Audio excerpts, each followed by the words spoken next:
At kung manok lang ang pag-uusapan, ito ay deliciously healthy, nanonood sa sarap at garantisadong malinamnam. Kaya naman patok agad sa masa at dinaragsa ito ng mga kababayan natin na parang mala-blockbuster pa sa pilahan.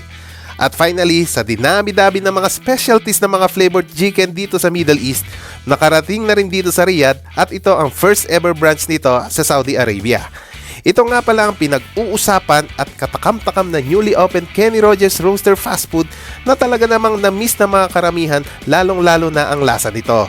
Situated dito sa second floor ng Villaggio Mall sa Al Batha, Riyadh. Makikita talaga sa harapan mo paano nila iserve ang roasted chicken mula sa special equipped na grilling machine hanggang dumating ang mouth-watering chicken sa harapan ninyo mismo.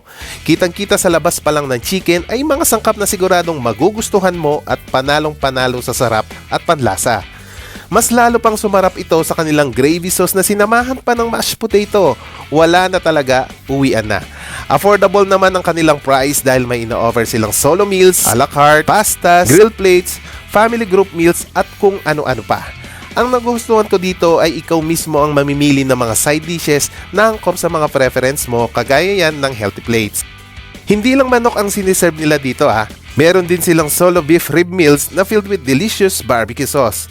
At para mapatunayan na legit ang lasa, ay tinanong ko ang mga kasabayan kong customers.